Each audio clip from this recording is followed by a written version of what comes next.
Aleluia, Jesus. Presbítero Valnei, tem um recado de Deus para a nossa vida nesta noite.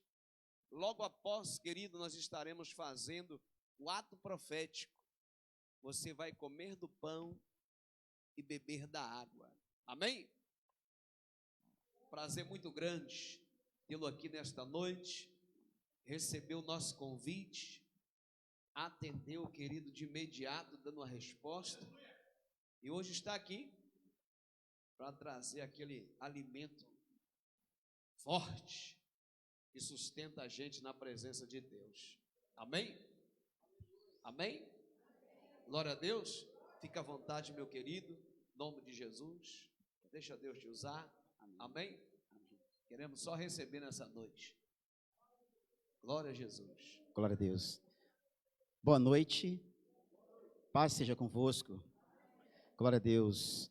Eu queria desde já convidá-los a abrirem as vossas Bíblias no livro do profeta Isaías, no capítulo 6, aonde nós vamos ler do versículo 1 ao versículo 8. Isaías, capítulo 6, do versículo 1 ao versículo 8. E enquanto a igreja, aqueles que estão em casa, procuram, né, o livro citado, capítulos e versículos, quero louvar a Deus por essa grande oportunidade de poder estar aqui no meio do povo de Deus, adorando, buscando a face do Senhor. Não existe nada mais importante na vida de um homem, de uma mulher, que não seja buscar a presença de Deus. Deus, Ele é o centro das nossas vidas. E Deus, Ele dá um norte para nossas vidas, para nossa direção. Sem Deus, a nossa vida não tem sentido. Mas bendito seja o nome do Senhor, porque aqui nessa noite há um povo que reconhece a sua dependência de Deus. E Deus é aquele que tem correspondido com essa dependência, nos abençoando de uma forma tão graciosa. Nós podemos dizer que, como Abacuque, como o Senhor falou, o justo viverá pela fé, porque é tempo de crise, é tempo de dificuldade, mas nós estamos caminhando rumo a Nova Jerusalém. Amém? E eu quero também aqui estender meu agradecimento ao pastor Roberto, né, pelo convite de poder estar aqui nesta noite, compartilhando junto com a amada igreja alguma coisa sobre a palavra do Senhor. Reconheço a presença de pessoas das quais eu tenho um conhecimento, alguns virtual, outros de amizade. Vou citar o diácono Alcides, né? A gente tem mais o conhecimento virtual do que presencial, mas podemos nos encontrar nessa noite. Vou citar o pastor Salmo, que não é só virtual, mas já tivemos a oportunidade de nos encontrarmos, de nos saudarmos e de ouvirmos falar do Senhor, ouvir da boca dele, falar sobre Deus. E não há coisa melhor que uma pessoa possa fazer para outra que não seja falar da palavra do Senhor. Eu queria fazer aqui com os irmãos essa meditação, né, nesse trabalho, nesta noite, sobre esse relacionamento de Deus para conosco. O grande amor de Deus é revelado às nossas vidas dentro desta experiência do profeta Isaías. Vamos fazer então a leitura. Isaías, capítulo 6, a partir do versículo 1, diz assim a palavra do Senhor: No ano em que morreu o rei Uzias, eu vi o Senhor assentado sobre um alto e sublime trono, e o seu séquito enchia o templo. Os serafins estavam acima dele. Cada um tinha 6 asas, com 2 cobriam seus rostos, e com 2 cobriam seus pés, e com 2 voavam, e clamavam uns para os outros, dizendo: Santo, Santo, Santo é o Senhor dos exércitos. Toda a terra está cheia da sua glória. E os umbrais das portas se moveram com a voz do que clamava, e a casa se encheu de fumaça. Então disse eu: ai de mim que vou perecendo, porque eu sou um homem de lábios impuros, e habito no meio de um povo de impuros lábios, e os meus olhos viram o Rei, o Senhor dos exércitos. Mas um dos serafins voou para mim, trazendo na sua mão uma brasa viva, que tirara do altar com uma tenaz, e com ela tocou a minha boca e disse: eis que isto tocou teus lábios, e a tua iniquidade foi tirada, e purificado o teu pecado. Depois disto ouvi a voz do Senhor que dizia: a quem enviarei? E quem há de ir por nós? Então disse eu: eis-me aqui, envia-me a mim. Vamos fazer mais uma oração, um minutinho de oração, para fazermos essa meditação. Senhor, nós te damos graça nessa hora, pelo acesso à sua palavra. Isso é maravilhoso, poder ler a tua palavra, meditar na sua palavra. Como disse o Senhor Jesus, nem só de pão viverá o homem, mas de toda palavra que sair da tua boca. E nós acreditamos que aquilo que está registrado aqui no cânon sagrado é palavra do Senhor, que nos alimenta a nossa vida espiritual e nos dá vigor espiritual diante de ti, Pai. Senhor, nós reconhecemos nossas dependências, limites e dificuldades, e te pedimos que o Senhor possa nos revigorar espiritualmente com o poder da tua palavra, para que possamos continuar nessa caminhada rumo a Nova Jerusalém, e não nos desviarmos desse caminho que é Jesus, o caminho excelente que conduz à vida eterna. Sim, abençoe todos aqueles que estão aqui presentes e aqueles que estão online, Pai, nos seus lares, mas que de igual forma seus corações estão ali, Pai Santo, palpitando pelo Senhor, ansiosos pelo Senhor, pela tua presença, pela manifestação da tua glória.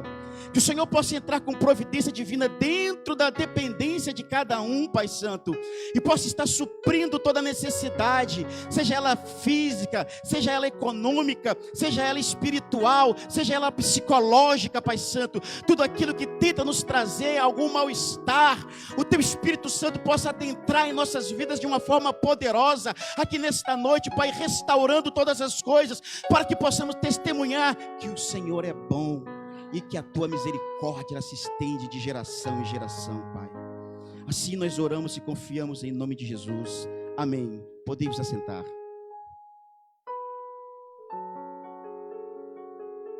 Eu gosto de trabalhar com mensagem temática e botar tema na mensagem, mas eu vou... Não sei qual é a versão bíblica que vocês têm aí, mas eu tenho a Revista Corrigida. E ela, na epígrafe dela, já fala o chamado de Isaías para profeta. Então eu vou usar esse termo como tema da mensagem, sobre a chamada de Isaías para ser um profeta. E esse texto aqui, ele já começa com uma complexidade, porque já é o capítulo 6 do livro. E diz assim o primeiro versículo: no ano em que morreu o rei Uzias, eu vi o Senhor assentado sobre um alto e sublime trono. Então ele está falando da chamada de Isaías para profeta, só que ele está usando aqui a referência do ano em que morreu o rei Uzias, e a gente não venhamos confundir com o dia que morreu o rei Uzias. Parece que não faz muita diferença esse entendimento, mas faz muita diferença. Isaías não começou a exercer o ministério no dia em que morreu o rei Uzias, mas no ano em que morreu o rei Uzias. Quando Uzias ainda estava vivo, Isaías já profetizava. É como se a gente vai entender assim, na nossa linguagem portuguesa aqui. Vamos supor que Uzias é o nosso rei. Chega o mês de dezembro, ele veio a falecer. Mas desde janeiro, Isaías já estava profetizando. A gente vê aqui, por exemplo, no versículos 1, no capítulo 1, versículo 1, o seguinte dizer: a visão de Isaías, filho de Amós, o qual ele viu a respeito de Judá e Jerusalém nos dias de Uzias, Jotão, Acás e Ezequias. Então, o Uzias é colocado, é feita a menção de que Isaías profetizava durante o seu reinado. Então, a gente achar que o ministério dele começou aqui fica complexo. Alguns comentaristas, eles acreditam que Isaías resolveu colocar aqui no capítulo 6 a sua experiência na sua chamada com Deus. Muitos outros profetas fizeram isso no início. A gente, quando vai ler, por exemplo, o livro de Jeremias, no início do livro de Jeremias, a gente já tem o entendimento dessa chamada que Jeremias teve com Deus, ao relato no capítulo 1. Assim também se dá em Ezequiel, no capítulo 1, mas ele resolve colocar em outro capítulo. Isso não faz tanta diferença. A gente só tem que entender que durante o reinado do rei Uzias, Isaías já era um homem comprometido com Deus. E por que eu estou falando isso? Porque há várias vertentes, há várias correntes de pensamento. Não sei há quanto tempo vocês são crentes, mas eu costumava ouvir que Isaías era um profeta lambão, um profeta que vivia fazendo coisa errada, mas um dia Deus chamou-lhe a atenção. Isso a gente não encontra no texto. A gente encontra aqui uma pessoa comprometida com Deus. A gente encontra aqui uma pessoa que ele tem assim um compromisso sincero com Deus. Mas por que a menção de Uzias? Porque Uzias ele estava doente.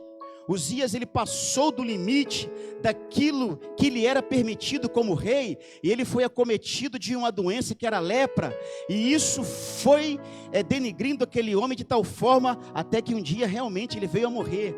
Mas até a sua morte chegar, uma grande crise se instalou dentro de Israel.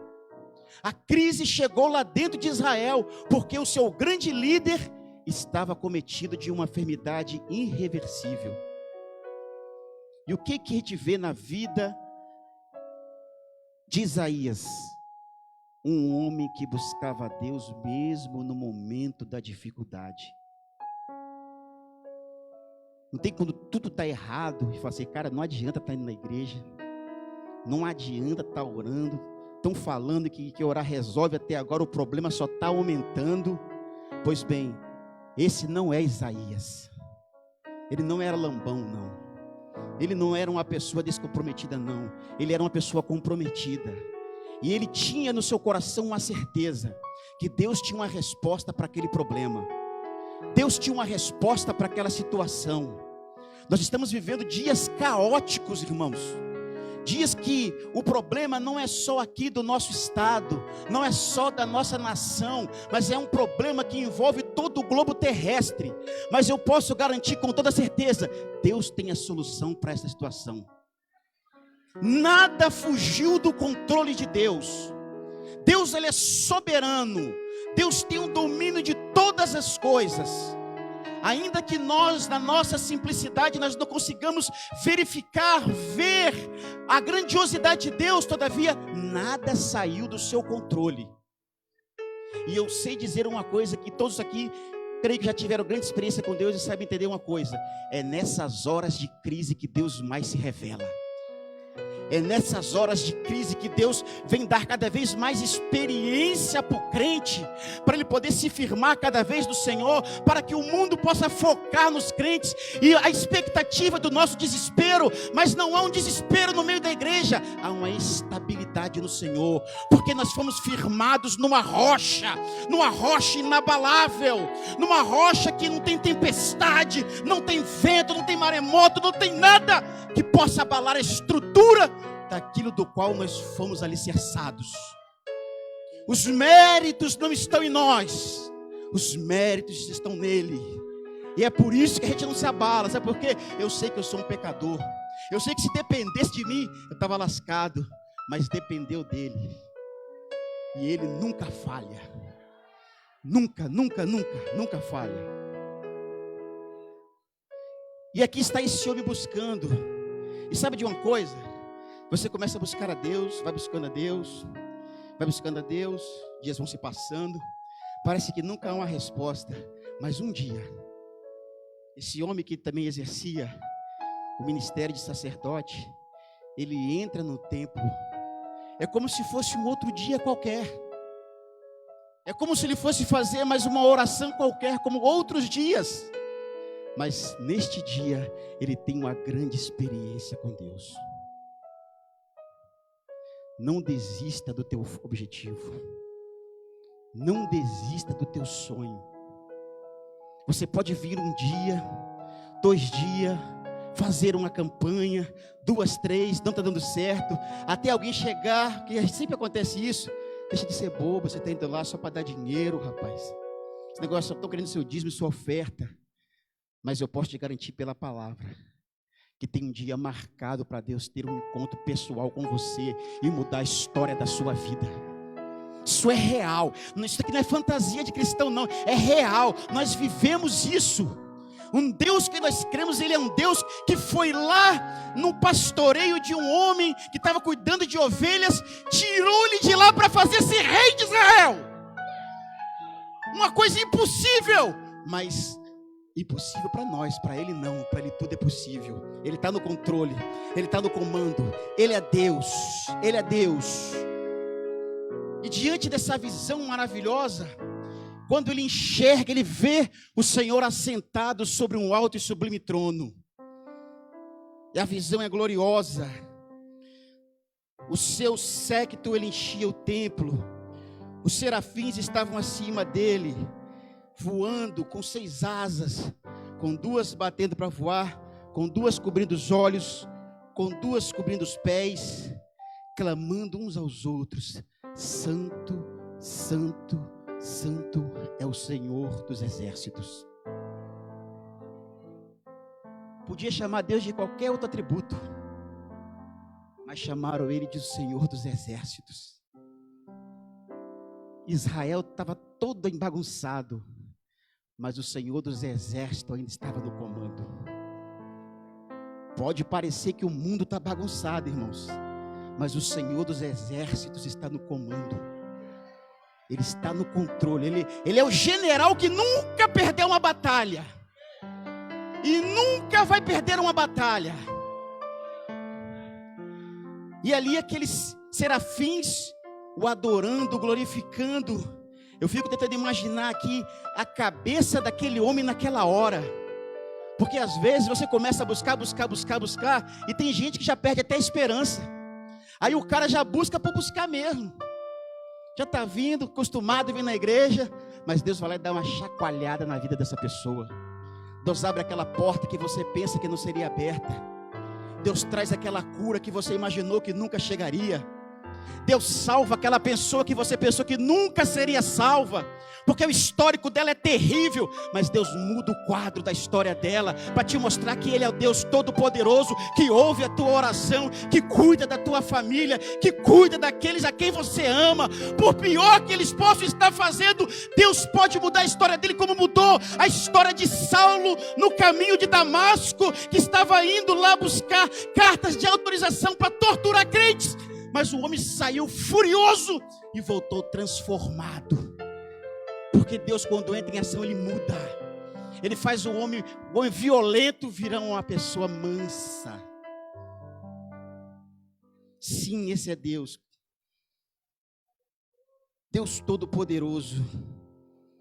Você gostaria de ir para o céu? O que você acha do céu?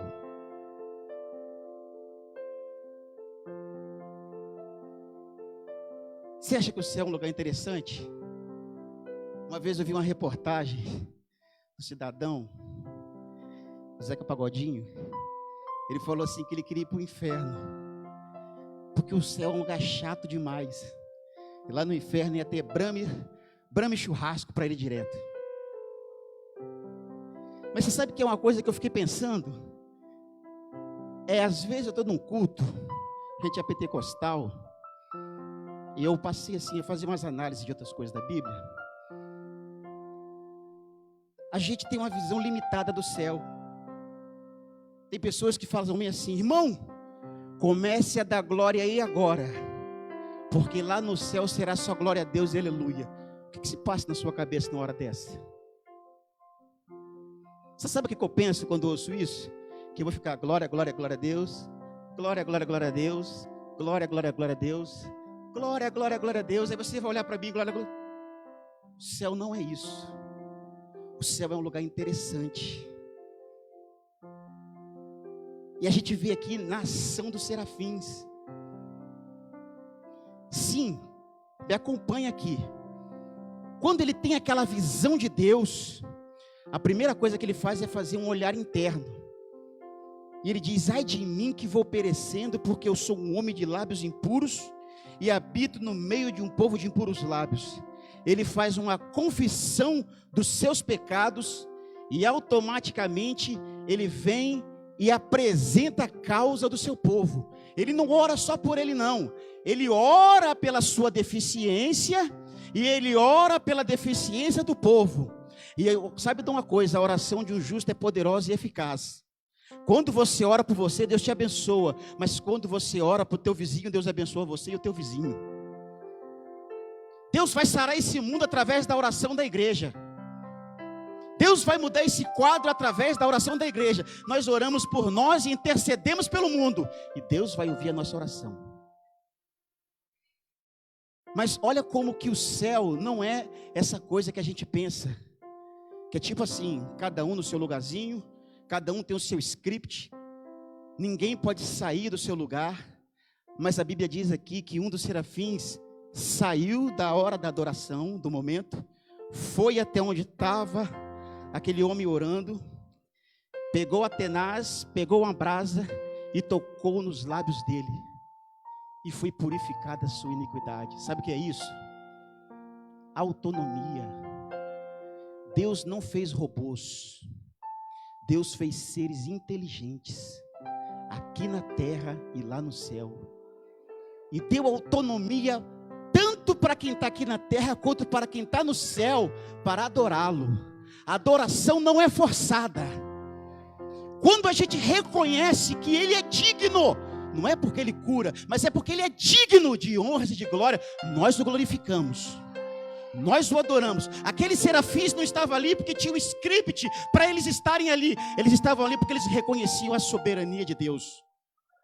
E se a gente der uma alargada um pouquinho mais nessa questão escatológica aqui, a gente vai ver como que o céu é. Um dia um querubim se achou muito interessante e muito superior a Deus. E aí ele arquitetou uma ideia de destronar Deus, dar um golpe de estado. Não tem script lá para ninguém, tipo, você vai ser assim, você vai ser assim, não. Esse querubim teve autonomia de conversar com todos os seres celestiais, para ver quem o apoiaria naquela decisão. E felizmente apenas a terça parte deu ouvido a eles, porque o restante reconheceu que só há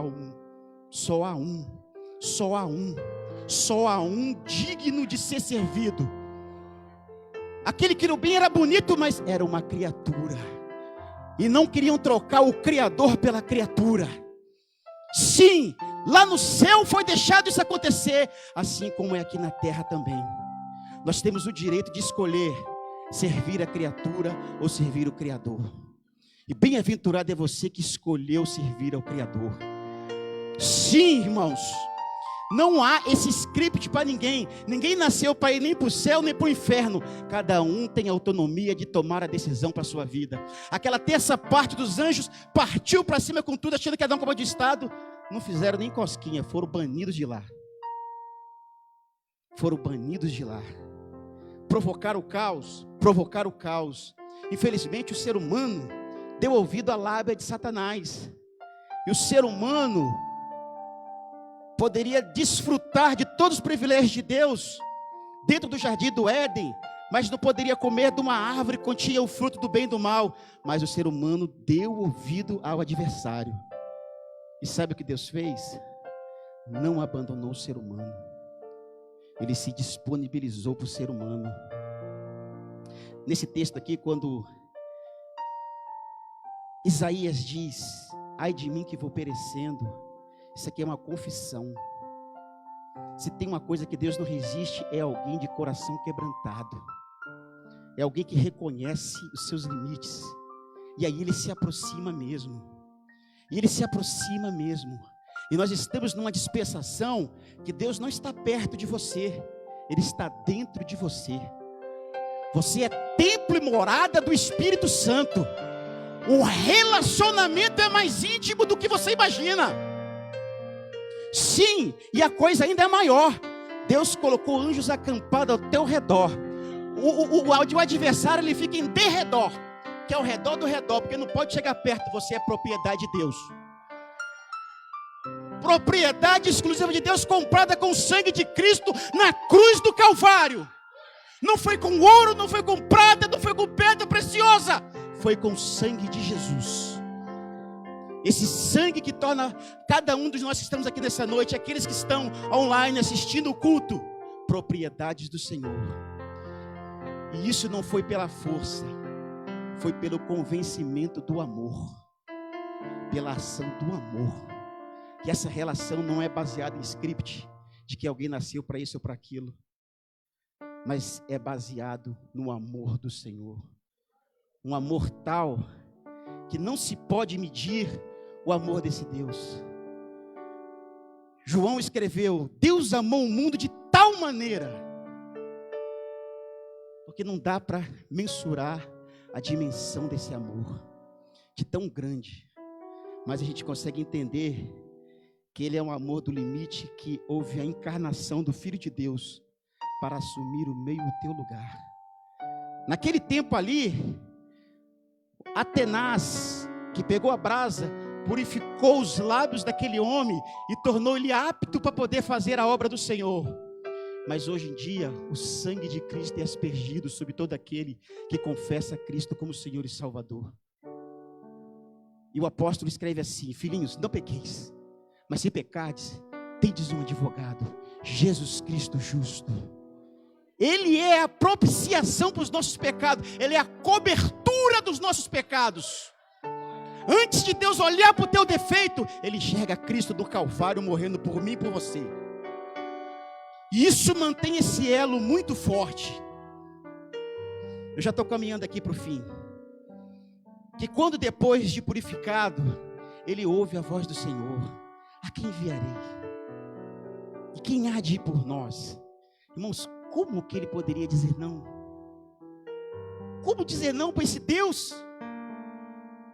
Como dizer não para esse Deus tão maravilhoso, tão piedoso?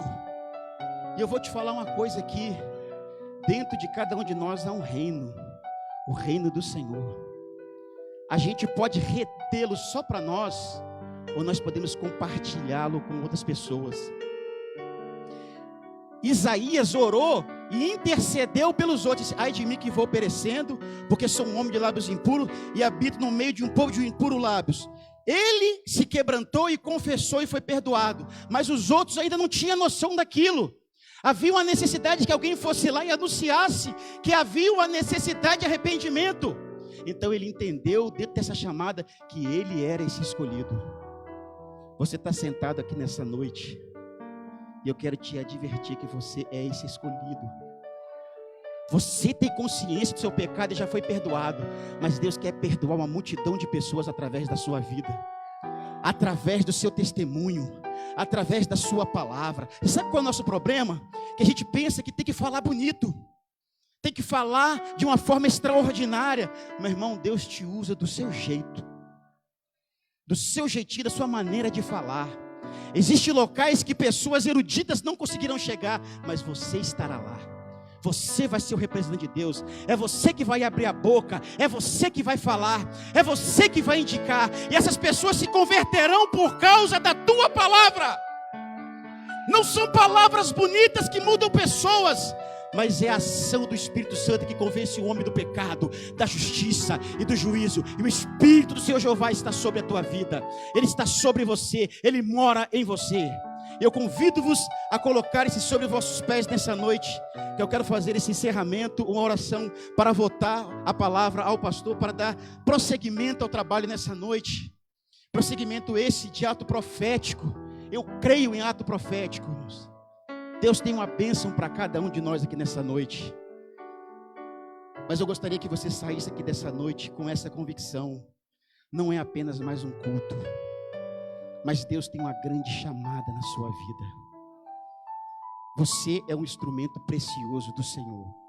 Pai justo, Pai querido, Pai de amor, abençoa cada irmão, cada irmã, cada ouvinte, cada telespectador que esteve assistindo essa live, meditando na sua palavra. Senhor, que muitas vezes duvidoso daquilo que tem para fazer, Pai justo, que se sente insuficiente e incapaz, como aquele rapaz da parábola dos talentos, em que ele enterra o único talento que recebeu, mas que esse sentimento não venha prevalecer em nossos corações, mas que a ousadia do Teu Espírito Santo se aposse de cada um dos Teus filhos, Pai, para que dentro do lar, dentro do ambiente de trabalho, dentro da escola, dentro da vizinhança, seja esse representante legal do Teu reino, conduzindo pessoas para a Sua presença, em nome de Jesus. Amém, Jesus. Eu retorno a palavra ao pastor Roberto nessa noite. Sou grato à oportunidade, Deus abençoe a todos. Glória a Deus. Se é para Jesus, aumenta aí, querido.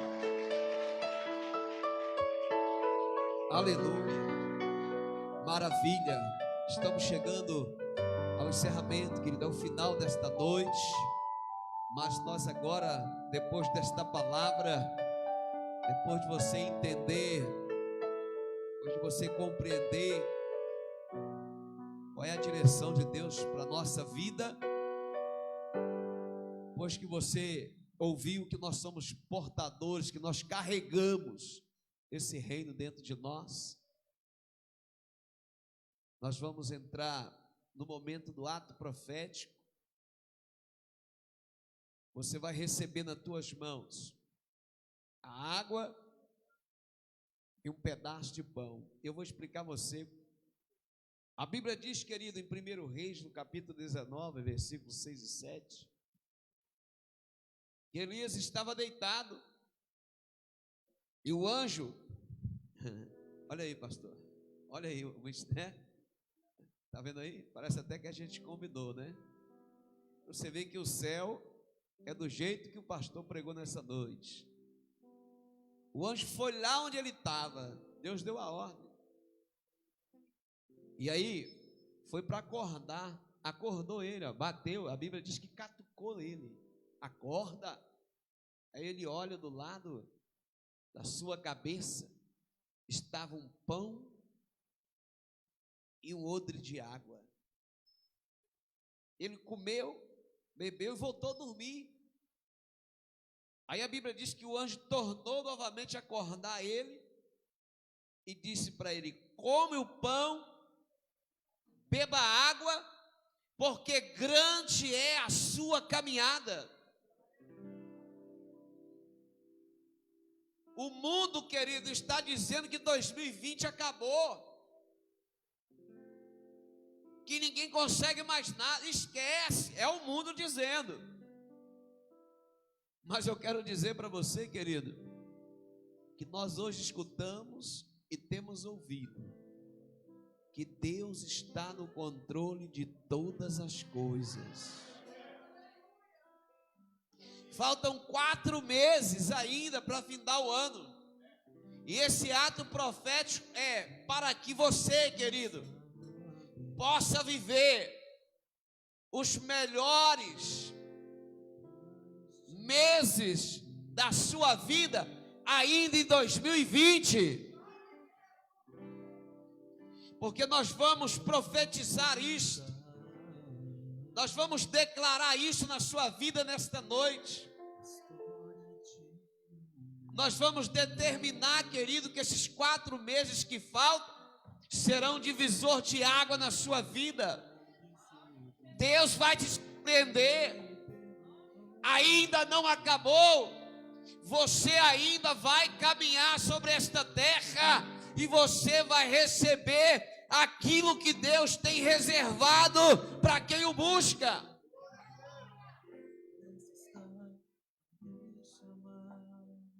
Querido, é fé. E nós vamos estar orando, vamos consagrar o pão, a água, e você vai comer do pão. É como o presbítero Valnei falou, escuta, está dentro de você tomar posse ou não, é uma escolha. Ou você toma posse e crê no Criador, ou vai dar ouvido às criaturas que estão aí fora, porque as criaturas estão dizendo que não tem mais jeito, que ninguém vai fazer mais nada.